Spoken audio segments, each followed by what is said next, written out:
Hi everyone, welcome to another episode of Almost Normal.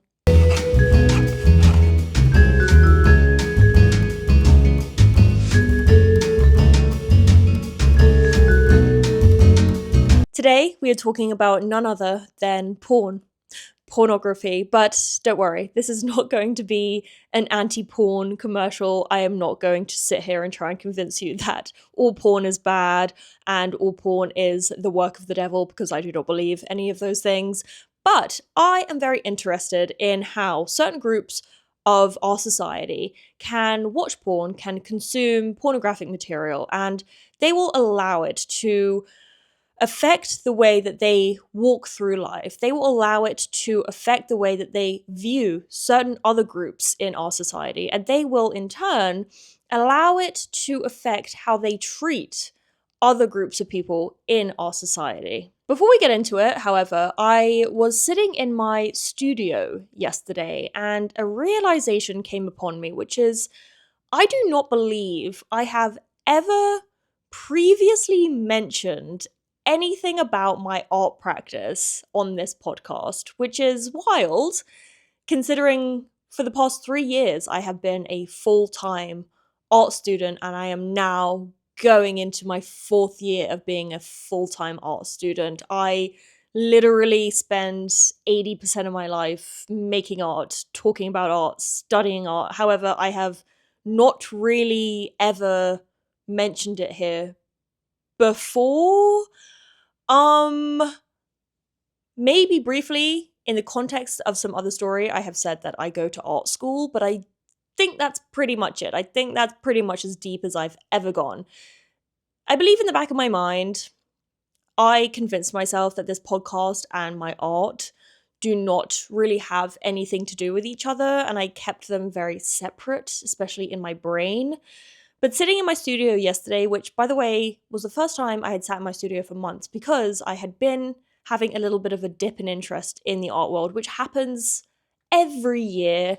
And I would say that that probably contributed to the fact that I didn't really want to talk about it on the podcast because it just didn't feel inspirational to me. But now, after yesterday, after I sat in my studio for 8 hours talking to absolutely nobody but just making things, I came to realize that this podcast and my art making practice are very intertwined and I should be talking about it on here.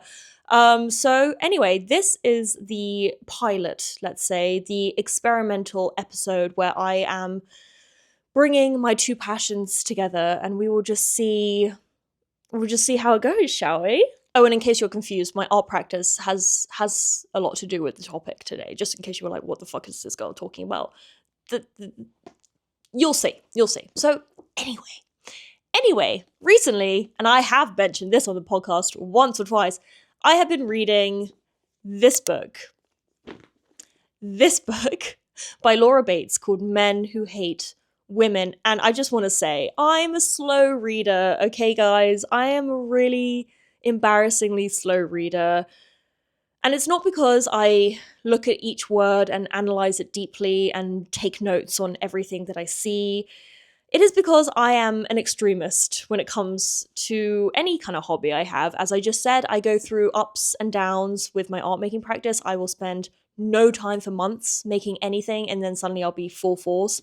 It's the same with reading. I will be so obsessive about it. But the minute I put it down, I will forget about it for months.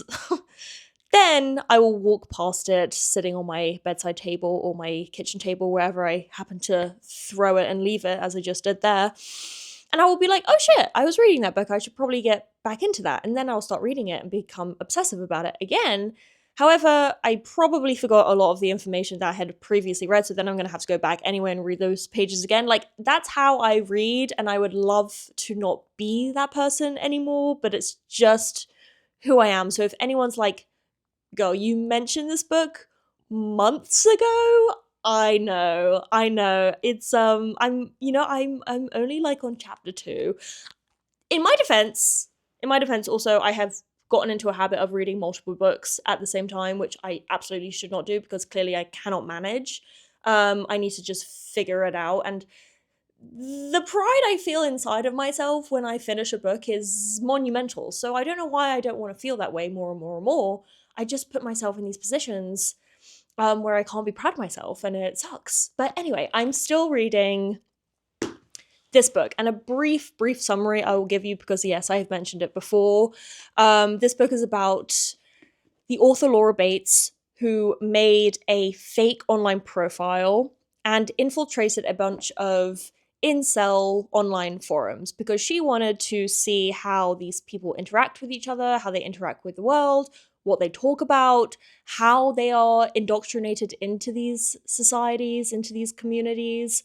And it is extremely interesting. And I also watched that TV show Adolescence, which I think won a bunch of awards the other night, I believe. The character, the main kid, won best supporting role or something crazy. He's like the youngest kid to ever win an Emmy, I think, or in that sector.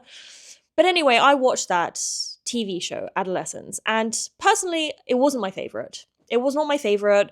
When I first watched it, it seemed very unrealistic. I was like, this kid definitely isn't performing these hateful acts, like, just because he was looking on online forums. Then I started to read this book, and it became apparent that I had no fucking idea what I was talking about, because the indoctrination of people in these communities is very, very simple. It is people that feel like they have been hard done by the world. You know, life is not treating them the way they believe they deserve to be treated. They feel lonely, they don't have a girlfriend, they don't have a great job. And they go online and they find these forums, and these people greet these men with open arms, and they say, don't worry, nothing you are going through, none of your anguish has anything to do with you. None of it's your fault. We all here in this community have experienced it. And basically, you can blame pretty much all of your problems on women. Because women secretly are the ruling gender. However, they need us to believe that we're the ruling gender so that they can secretly devise plans and schemes against us, and they can sleep with quote-unquote chads, the good-looking guys, and they leave us, okay, by the wayside, and they don't give us any attention, they don't give us any sex. And honestly, women are not sentient beings, okay? It doesn't make sense that these women should choose who to fuck. It doesn't make sense that these women should choose who to sleep with, because if they're sleeping with anybody, that's the only purpose. And so, due to the fact that women are to blame for these men's unhappy lives, the misogyny in these groups, as you can imagine, is on levels I didn't know existed.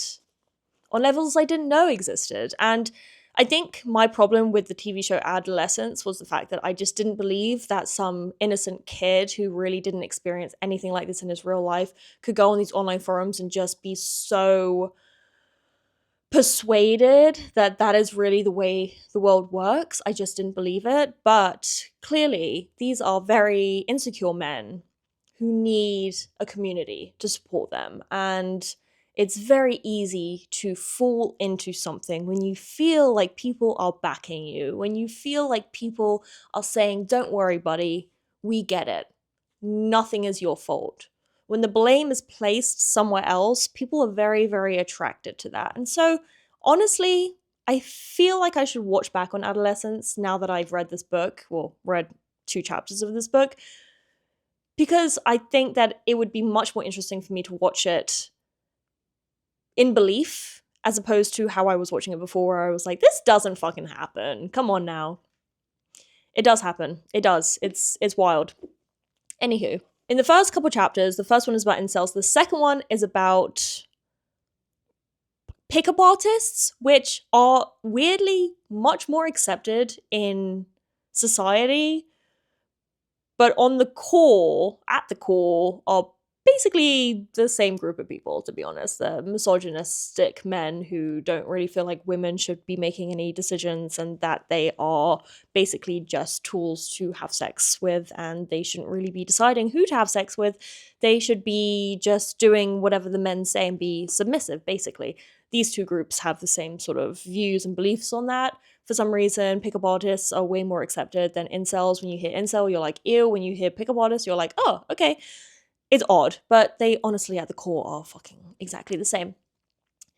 Laura Bates in this book mentions a couple times pornography. Okay, she mentions how these men are already dehumanizing women. These men are already objectifying women in such an extreme way where some people go out of these forums and actually commit very, very violent acts towards women. And just on a side note, and I know there's been many, many side notes, these online forums are not taken very seriously. If a man who has been involved in the incel forums goes out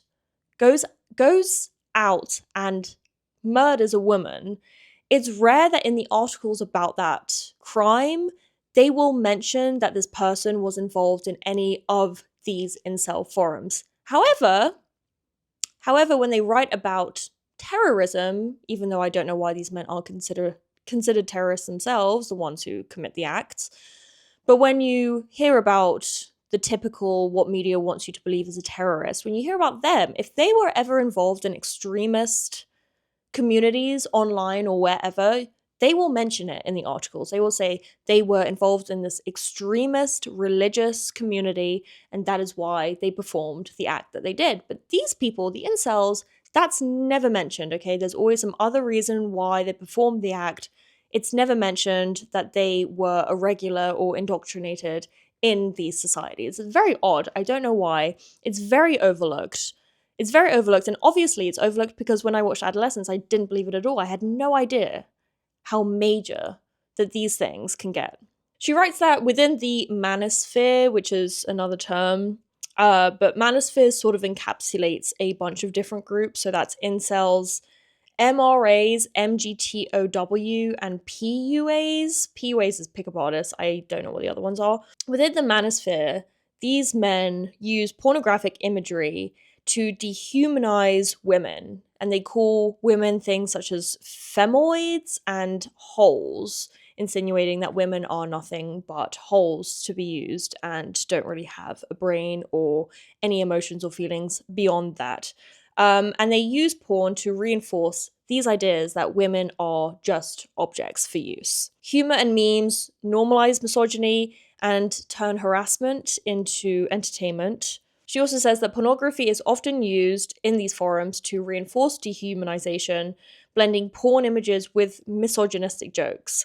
And she mentions how it shows how porn can shape sexual expectations, making violence and lack of consent look very, very normal to these people on these forums.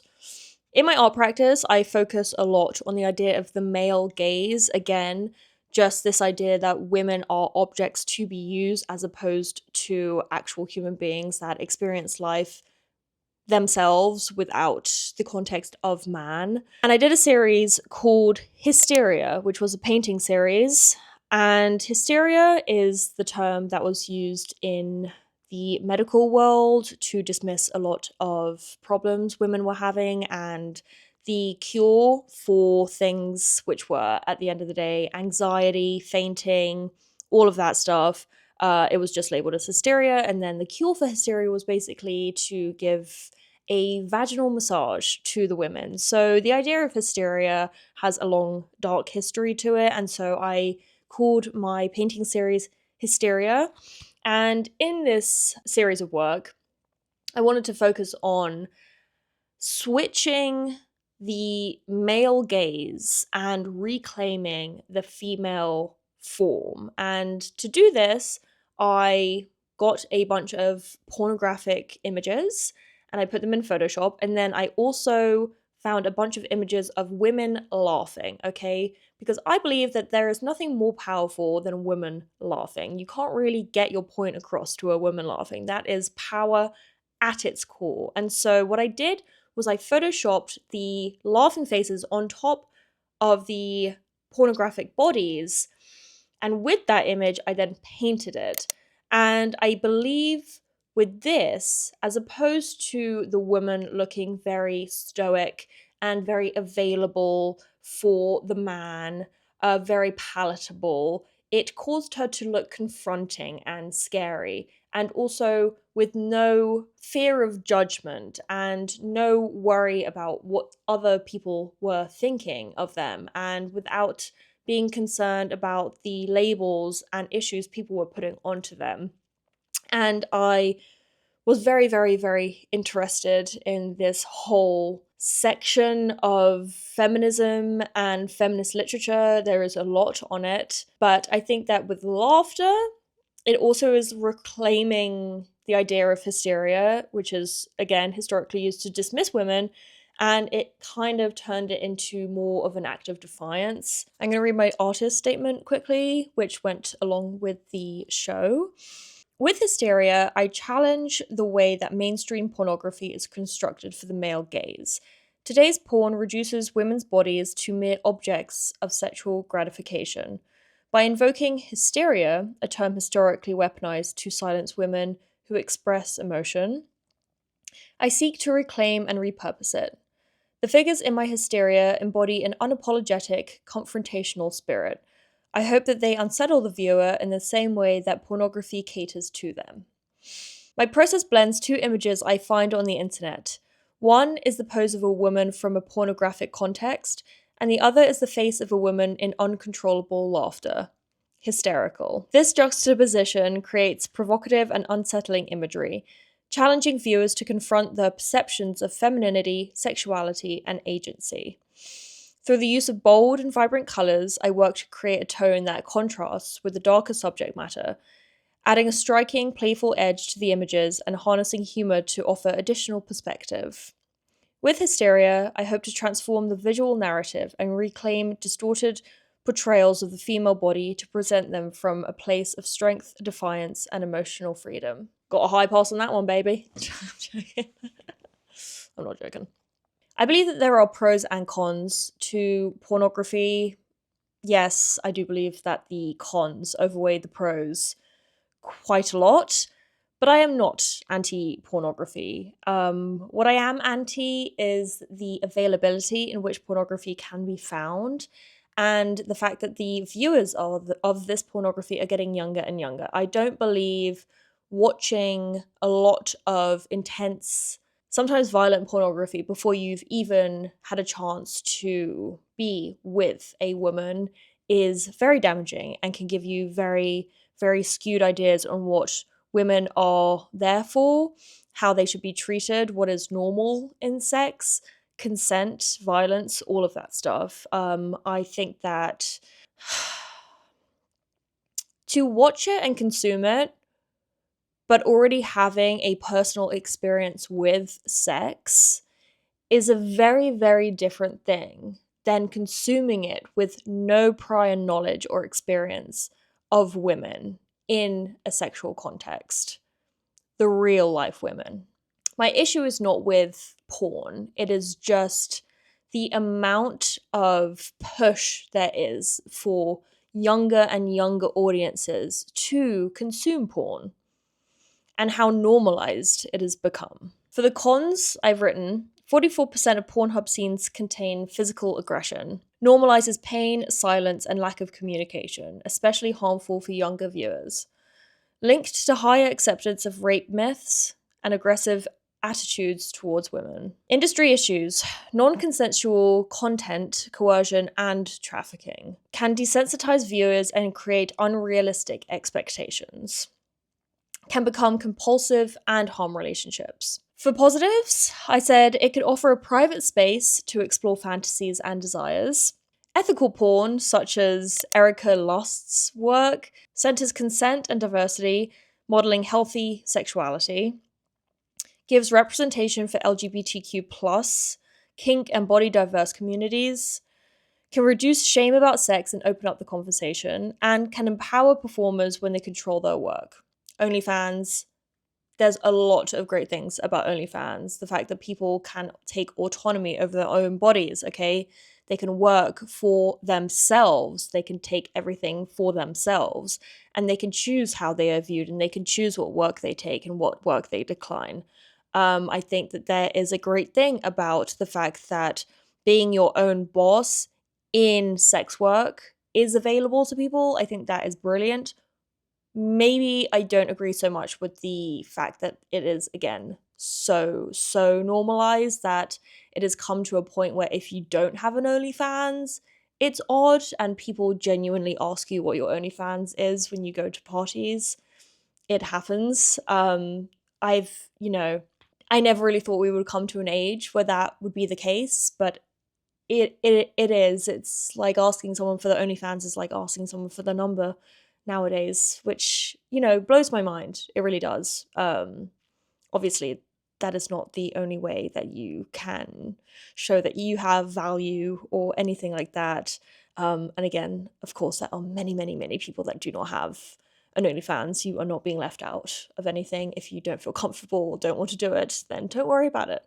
There is 100,000 other directions that you can go in your life. But it has become just totally every day. I think just going back to the educational purposes of porn, I do think that is true and can be beneficial to people. However, I also think that without personal experience in sex yourself, and also the lack of sexual education that is given in schools, that is a combination for a very bad mindset when it comes to sex. Having no scientific, no realistic information about it and getting everything from the internet, I do not believe is the way forward. I also do believe that that can then negatively affect people's relationships with women, which can decrease their chances of having sexual interaction with them, which then can make them lead to being extra misogynistic and basically hating women for not having sex with them.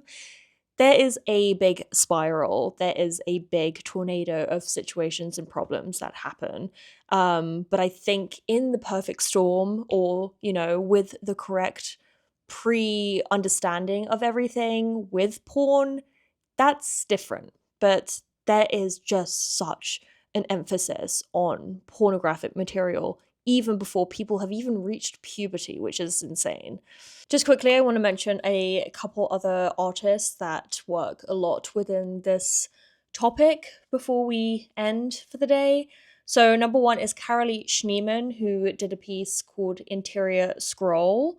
Betty Tompkins, Fuck Paintings. Barbara Kruger, Your Body is a Battleground. Cindy Sherman, Untitled Film Stills. I think some big ideas I just want to leave off on is that violence and imagery can be very, very connected. And I think some big ideas I just want to leave off on today is that imagery and violence are very connected, and the repeated dehumanization of women makes violence much more acceptable and also makes it much easier to carry out.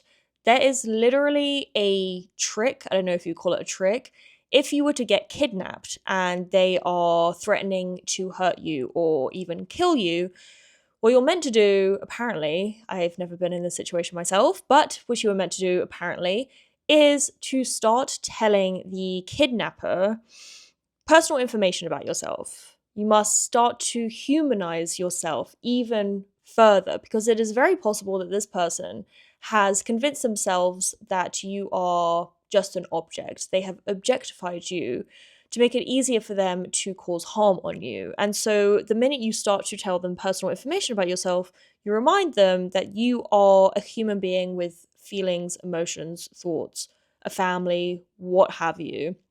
And it'll be harder for this person to then carry out violence against you because they will relate more to you. Obviously, you are both human beings. I don't really want to hurt another human being when I really have to think about it. So, literally, the dehumanizing of women just makes it easier for certain people to see a woman and be like, it's okay if I am violent towards this person. It is okay if I cause this person harm. They are not human. They are not on the level that I am. Just going back to my art, the idea of laughter as power, Hysteria redefined. I think that there is literally nothing more fucking powerful than a woman laughing. Like, you cannot interject your opinion on that. Okay, that is a person who is 100% at ease in their space with their thoughts.